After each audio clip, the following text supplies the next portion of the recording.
Hey everyone, and welcome back. So today we're going to be reviewing Aztech Forgotten Gods on the Nintendo Switch. Now this game is a 3D action platformer. It will be releasing on March 10th of 2022, and it has a sale price of $29.99 on the eShop. The game is published by Lienzo, and it has a download size of 1.8 gigabytes. So now don't forget, as you're watching this review, if you do enjoy what you're seeing, please consider hitting that like button and subscribing to the channel if you aren't already.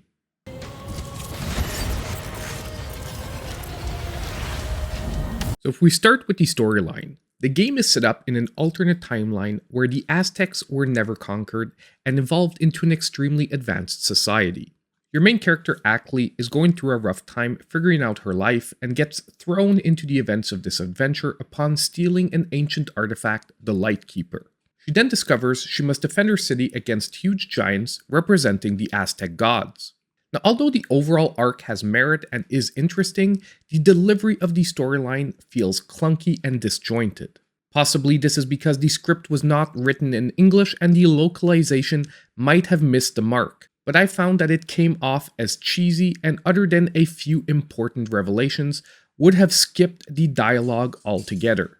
Now this is going to be a recurring theme for this review, but its great potential meets poor execution.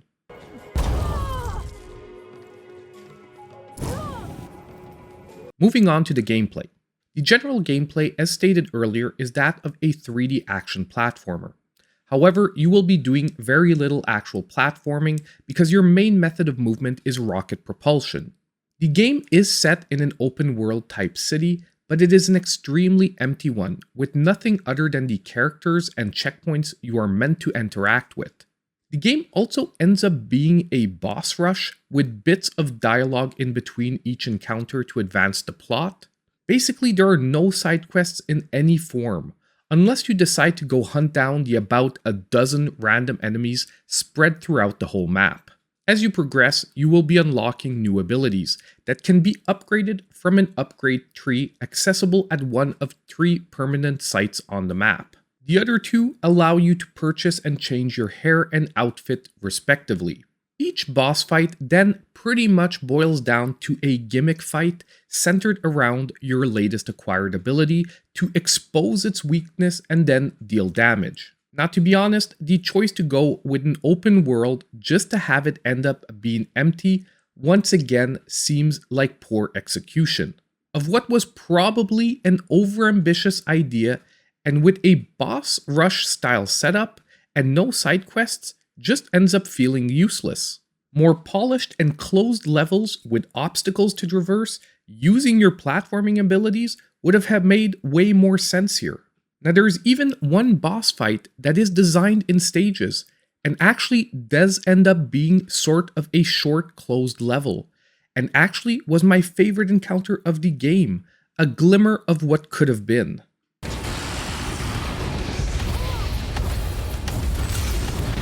Now for the controls. The most important action to master is holding L, which will give you a thrust which you have a limited amount of to jet around the world. And after a few minutes, the controls will settle in once you realize that releasing a direction button gains you altitude before selecting the direction you want to be propelled in.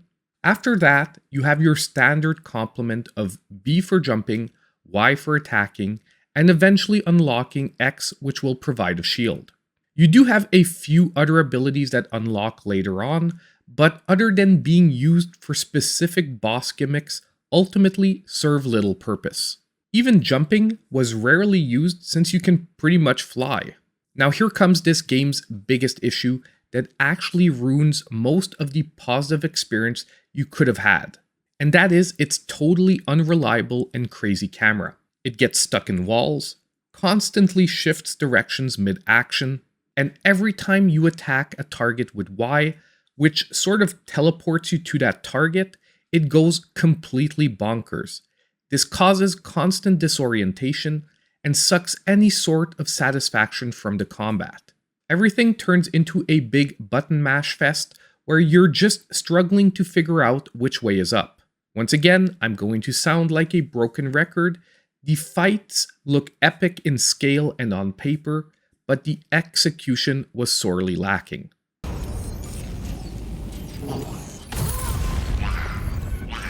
And now lastly for the graphics and sound. I will come out and just say it, graphically this game was very unappealing to me. I felt like I was back playing a PS1 game where buildings in the overworld were just stacked blocks and characters were a bunch of disjointed polygons with blank, lifeless expressions on their faces. As I said earlier, I think ambition got the better of this team and they should have focused on a smaller scale, closed world with cleaner visuals. Graphically, this game just looks unfinished, like something from an alpha build to test the physics. Now, sound was slightly better, with high-paced music during the fights to build momentum, but still it let me down with just a bunch of grunts and weird exclamations during the dialogue, rather than voiceovers. I understand the game didn't have resources for voiceovers, but the sounds included were often mismatched to what was happening. Look, I won't keep harping here because you have been seeing the visuals since the start of the review. You can decide for yourself if they appeal to you. Huh? So now it's time for the verdict. And if this is the first video of mine you're watching, my full grading scale is available down below in the description of the video. Now in the case of Aztech Forgotten Gods, I'm going to be giving it a 4.5, putting it on the high end of getting rough. Now I really hate tearing a game down because I know a lot of people put time and effort into making it. However, asking for $30 of your hard-earned money for this game, I just can't recommend it. And the honest truth is, if I wasn't reviewing this game, I would have stopped playing it after the first hour and just moved on to something else. Now the game is playable, and after 5 or 6 hours, I did make it all the way to the end. And I do have to say that the overall story arc does have a pretty satisfying finish to it. However, everything in between and the delivery just didn't work for me. As I said from the beginning, this is really a story of great ideas meets poor execution. So now let me know in the comments down below, if you did end up picking up this game, do you agree with me? And on the way out, don't forget that if you did like this content, consider hitting that like button, subscribing to the channel if you aren't already, and hitting the notification bell so you know when all my future content comes out. And as usual, I hope I'll see you in my next video.